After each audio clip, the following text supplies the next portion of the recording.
Nessa aula eu vou trazer para vocês aqui como seria o cenário da ingestão de apenas proteína depois do treino ou só carboidrato depois do treino. Vamos começar aqui pela tão famosa proteína, né? Então vamos supor que você fez um treino decente, né? Porque se a gente faz um treino meia boca, um treino fofo, um treino gourmet, um treino sushi, você não tem uma depressão energética tão aguda. Ou seja, você não gasta muitas calorias, além da necessidade de proteína não subir muito, porque não houve um processo catabólico tão significativo. Por que não teve? Porque o treino não teve exigência, não teve demanda para isso, né? Aqueles treininhos sempre muito leve, muito submáximo, não precisa falhar em todas as séries, sem progressão de carga, sem evolução, sem, enfim, uma boa periodização, acaba que fica limitado e aí pouco importa, né? Mas vamos colocar em um cenário onde a pessoa realmente fez um treino pesado, treino significativo de acordo com o nível de treinamento e necessidade dela, terminou o seu treino e aí ela vai fazer uma refeição só de proteína. Quando a gente faz uma refeição só de proteína, eu vou colocar aqui para vocês os principais processos metabólicos que a gente vai ter através dessa injeção só proteína.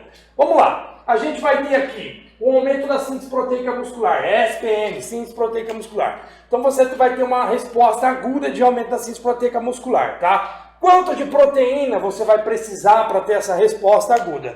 Uma ingestão mínima de 20 gramas de proteína do macronutriente, tá? Não é 20 gramas de frango ou 20 gramas de whey. Vamos supor que a cada 100 gramas de frango a gente tem cerca de 25 a 30 gramas de proteína. A cada 30, 40 gramas de whey a gente tem cerca de 20 a 25 gramas de proteína. Eu estou falando então de no mínimo 20 gramas de proteína para um treino bem pesado. A gente já tem uma boa ativação da síntese proteica muscular, consequentemente um aumento do anabolismo. Se a gente ativa a síntese proteica muscular, aumentando a atividade da mTOR C1, gerando uma maior resposta de transcrição, tradução de proteína, síntese proteica em si, a gente tem um aumento do anabolismo, né? A gente traz esses aminoácidos da proteína para dentro da massa muscular. Por quê? Houve um gasto da proteína durante o treino? Sim. Perdeu massa muscular durante o treino? Não. Foi apenas um processo de produção energética, o músculo foi agredido e ele precisa ser reparado. E para ter mais hipertrofia, a gente também precisa de proteína para gerar essa hipertrofia. Lembrando que dano muscular não é hipertrofia. Você tem microlesões geradas pelo treino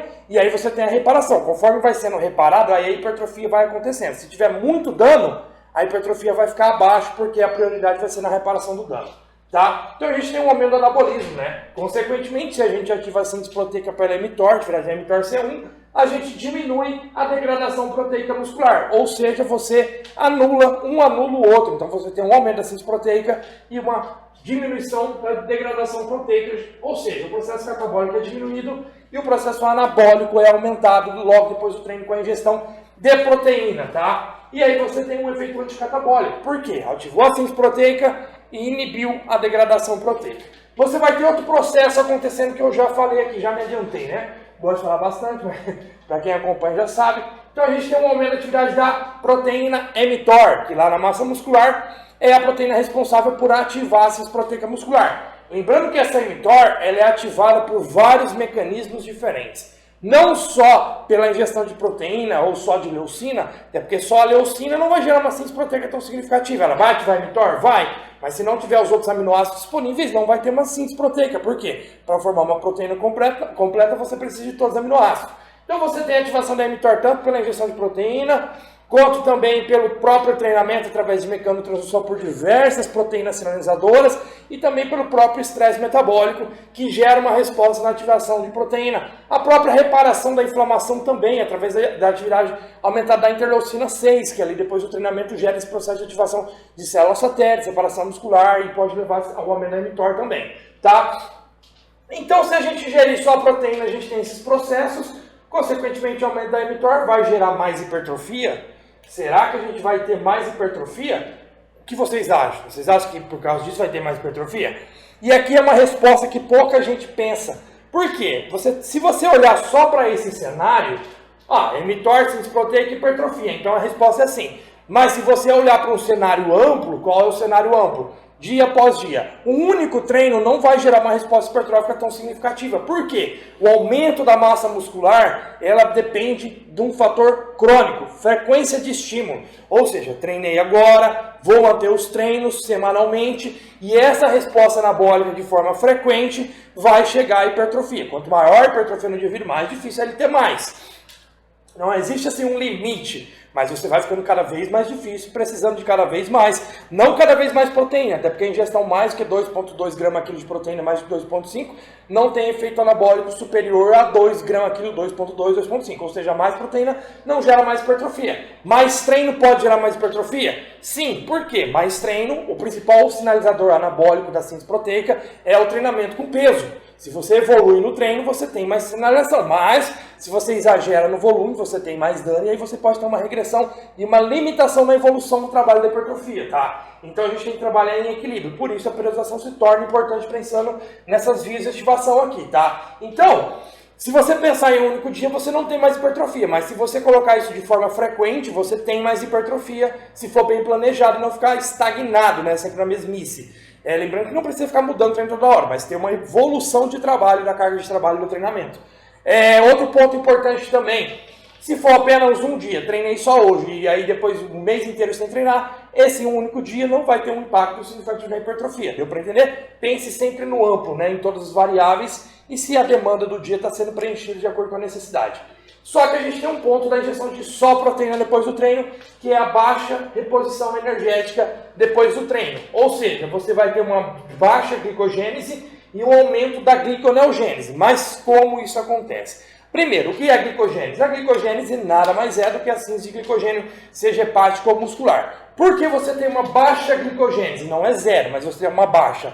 Porque você não vai ter um pool, uma distribuição de glicose livre para sintetizar mais glicogênio. A glicose é o principal precursor da síntese de glicogênio. Mas ainda vai ter um pouco de glicogênese. Por quê? Porque a ingestão de proteína, principalmente de rápida absorção, também pode ir para a gliconeogênese. E esses aminoácidos dessa proteína viram glicose. E essa glicose, através da gliconeogênese que acontece no fígado, pode ir para a glicogênese e sintetizar glicogênio muscular e hepático. Não tão quanto seria a ingestão de carboidrato, porque o carboidrato é a própria glicose, essa glicose responde mais rápido à síntese de glicogênio. Mas outro ponto, não quer dizer que só a proteína vai virar glicose.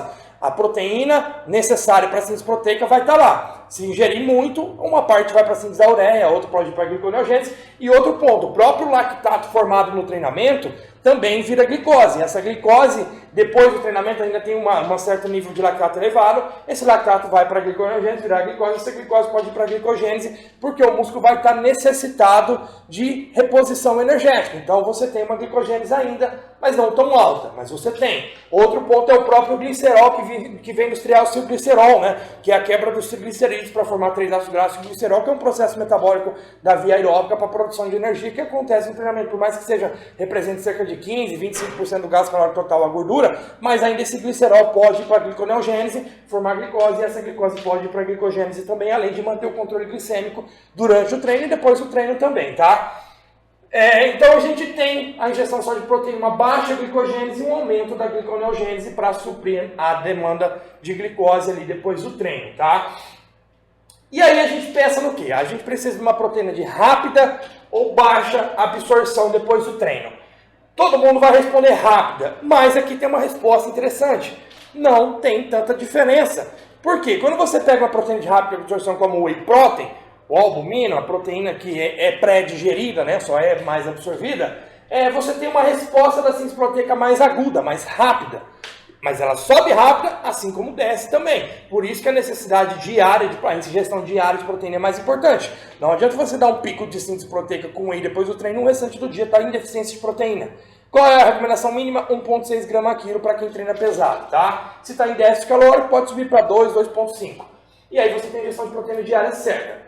Quando você usa de uma absorção mais lenta, como uma proteína da carne, do frango, do ovo, você pode ter ali uma síntese proteica que vai subindo de uma forma mais lenta, ou seja, o whey a gente ingeriu um pico rápido, uma descida mais rápida.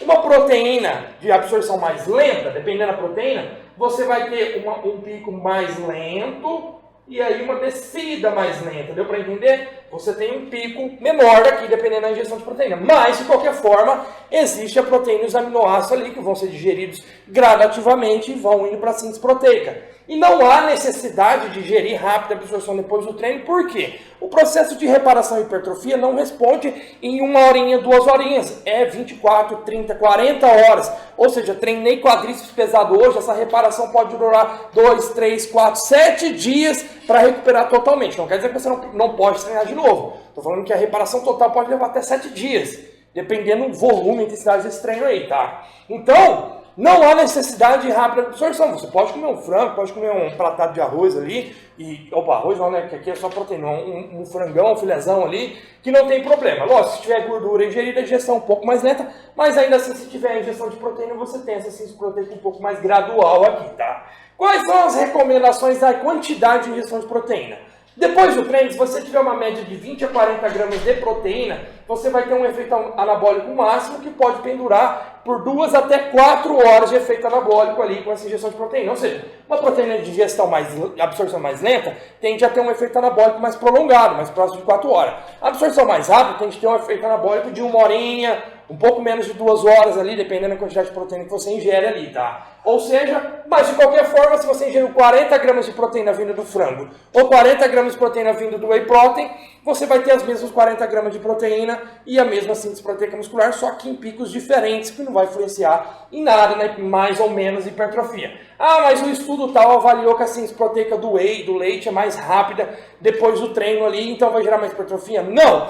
Eles mediram ali 1 hora depois do treino, então essas proteínas respondem mais rápido. Só que se eles medissem 3 horas, 4 horas depois da ingestão da proteína, eles teriam uma sinalização anabólica maior para o frango, porque teria uma subida gradual dessa proteína do frango ali sendo digerida e absorvida, tá? Normalmente a recomendação da ingestão de proteína depois do treino é até 3 horas depois do treino. Uma recomendação de 0,2 a 0,5 grama quilo para ter um máximo de síntese proteica, que já é baseada no peso corporal, que eu acho mais fidedigno. Um cara de 120 quilos com quase tudo de músculo, 40 gramas de proteína, pode ser ter um pouco para ele. Mas mesmo assim ainda vai estar dentro dessa faixa de 0,2, 0,5 aqui, tá? Essa é uma outra tipo de recomendação. Por que até 3 horas? Porque até 3 horas... vamos supor que você treinou e foi lá, ficou 1, 2 horas sem comer. Você tem processos acontecendo ali. Um deles são o turnover proteico. Você tem a degradação de proteína de outros lugares para oferecer aminoácidos para reparação tecidual ali. Porque o músculo está precisando de forma mais imediata. Então vai quebrar proteína de outras células, de outros tecidos, como pele, cabelo, seja lá qual for, para oferecer proteína para massa muscular, tá? Então você tem a síntese proteica, você vai ter o processo de síntese proteica menor do que teria se ingerisse proteína. Então, recomendado até 3 horas ingerir proteína para não ficar dependendo desse turnover proteico, para ter uma síntese proteica mais rápida através da ingestão de proteína da dieta, tá bom? Então, normalmente a recomendação até 3 horas. Passei de 3 horas, vou perder massa muscular? Não, se a ingestão de proteína do seu dia está ok e distribuindo em pelo menos 3 refeições, você não perde massa muscular. Só que normalmente é interessante ingerir até 3 horas para ter essa resposta anabólica mais rápida depois do treino, tá? Também tem outra recomendação de 70 a 90 gramas de proteína depois do treino, né? Até 3 horas depois do treino, você tem um aumento do balanço líquido de proteína, uma retenção maior de nitrogênio, porque a ingestão de proteína é maior. Vai gerar mais hipertrofia do que ingerir 20, 40 gramas ou 0,2, 0,5 gramas quilo? Não, porque mesmo assim vai depender da quantidade de proteína ingerida diariamente ali, não só depois do treino. O contexto é mais interessante, mais importante do que apenas uma única refeição. Então, seu whey pós-treino não precisa acabar de tomar, ir lá no bebedouro, encher e ficar chacoalhando. Quer fazer isso? Faça, mas não há necessidade, tá?